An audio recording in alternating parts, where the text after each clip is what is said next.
A billionaire walks into his mansion late at night, only to find his black maid nursing his newborn son in the nursery. Shocked, frozen, he says nothing. But what he does next leaves everyone speechless. Was it betrayal? Compassion? Or something far deeper than anyone imagined? This heartwarming twist will challenge everything you think you know about love, family, and the unseen bonds that hold us together. You won't believe how this story ends. Rain tapped softly against the wide glass windows of the penthouse. The golden city lights blinked below, blurred by the storm.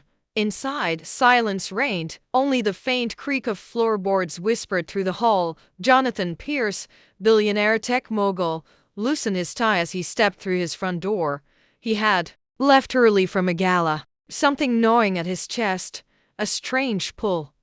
A father's instinct. The house was quiet. Too quiet. He expected to hear the cry of his newborn son, Michael. But the nursery was calm.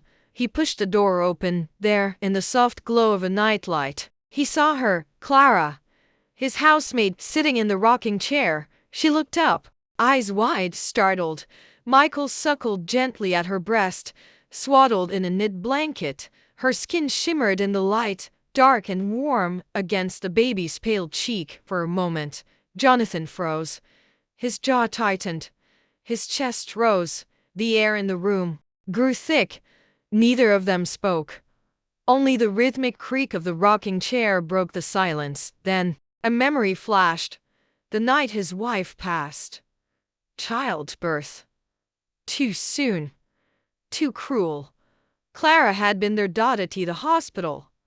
She had held his hand. She had cried with him.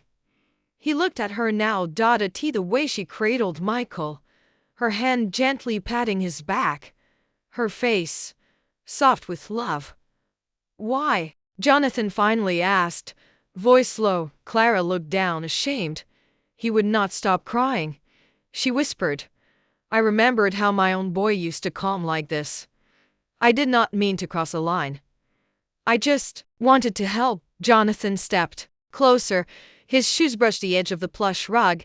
He saw Michael's hand resting on Clara's chest. Tiny fingers curled in trust.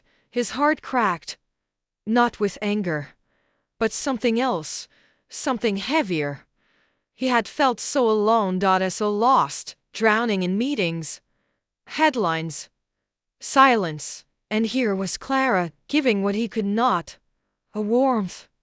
A bond. He sank to his knees before her. He looked up at Clara. T. Michael. Tears welled in his eyes. He placed a hand over hers. Thank you, he said. I was not ready. Clara trembled. Her lips parted, unsure. But he was. Jonathan continued. He needed a mother's touch.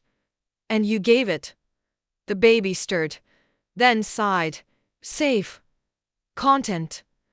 The storm outside grew louder, but inside, something began to heal. A space in Jonathan's heart no longer empty. He sat beside them, eyes on his son, eyes on the woman who held him like her own, and for the first time in weeks, he smiled.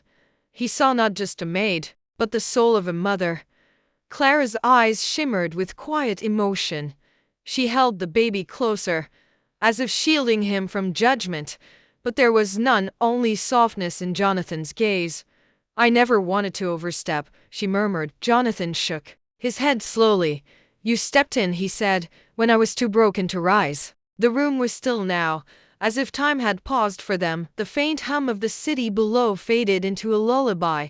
Michael let out a small sigh, his lips releasing gently. Clara adjusted his blanket, her fingers tender and sure. Jonathan studied her hands, calloused from years of work, but gentle enough to calm a child. Calm his child. He had built empires, sat at tables with kings, but here, in this quiet nursery, he saw what true grace looked like. I do not want you to feel like help, he said slowly. I want you to feel like family. Clara's eyes widened, lips parting in disbelief. I just wanted to be kind. You were more than kind, Jonathan replied. You were what he needed. He rose to his feet, reached for Michael. Clara placed the baby in his arms with care. Jonathan held his son, felt the tiny heartbeat against his chest. I never thought I would be enough for him, he whispered. Clara placed a hand on his shoulder. You already are. You just forgot. A hush fell between them. Not awkward, but full, like a prayer answered. Michael stirred again, a soft coo escaping his lips. Jonathan smiled down at him, then looked back to Clara. Would you stay? Her brow furrowed slightly. Not just as his nurse, he clarified. Not just as help. As someone he knows, as someone he trusts, as someone I trust. Her breath caught. I do not know what to say, she said. Say yes. Jonathan replied. Say you will stay. Clara looked at Michael, now fast asleep, then at Jonathan, his face open, stripped of pride. She nodded slowly. I will. Not for the pay, not for the job, but for the boy who now felt like her own, and the man who had just begun to heal. In the quiet nursery, a new family had begun to grow, not by blood, but by something deeper. By trust. By care. By the kind of love that chooses you, even when the world does not understand. The night deepened, but the warmth in the room outshone the cold beyond the windows. Jonathan stood still, rocking gently with Michael in his arms. Clara remained seated, watching with quiet wonder. You know, Jonathan said softly, he smiles most when he hears your voice. Clara looked down, a shy smile curving her lips. I talk to him when I clean, she said. He listens. Jonathan chuckled. Maybe that is why he looks at you the way he does. With peace, like he already knows you. Clara's eyes misted. They were no longer employer and maid. Not in that moment. They were just two people, bound by a child they both loved. Jonathan stepped closer. You gave him something I could not. A beginning filled with softness. I do not think I could ever repay that. Clara shook her head gently. Love does not ask for repayment. It just gives, and gives, until it becomes part of the child. He looked at her, really looked. Not just a worker in uniform, not just a name on the payroll, but a woman with depth, with grace. Would you like to hold him again? Jonathan asked. Clara's hands opened before she could answer. He placed Michael gently back into her arms. The baby nestled in, instantly calm. Jonathan watched, his heart swelling. Something about that moment felt sacred. Not planned, not forced, just real. I was going to hire a night nurse, he said. But I think we already have one. Clara looked up, surprised. You trust me? I do, he said without pause. With him. And maybe now, with myself again. The clock ticked softly on the wall. But no one rushed to silence. Clara began to hum, low and slow, a tune she once sang to her own son, long grown. Jonathan sat on the floor beside her, not above, not apart, just near. He rested his head back against the wall, eyes closed, listening to Clara's song. His son's breathing, and for the first time since the loss, he felt something break open. Not pain, not grief, but peace, a quiet knowing that healing had begun in the arms of a woman the world barely noticed, but he did. Now. He did. The song faded into the stillness. Jonathan kept his eyes closed, letting the moment hold him. He had spent so many nights chasing silence in empty rooms, but this silence was full of life, of breath, of meaning. Clara shifted slightly, adjusting Michael's position. The baby let out a tiny sigh, curling closer to her warmth. Jonathan opened his eyes and watched them again.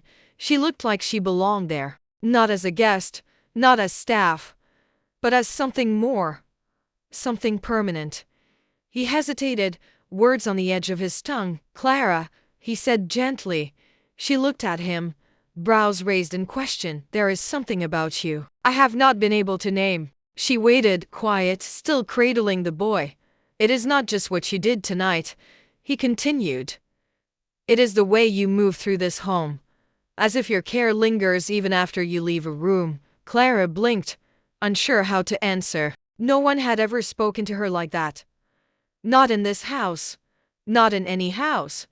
You were never just a maid, Jonathan said. I see that now. You have been the steady light through every dark corner I have ignored. She looked down, her voice low. I only wanted to help where I could. You did more than help, he said. You gave us back our heartbeat.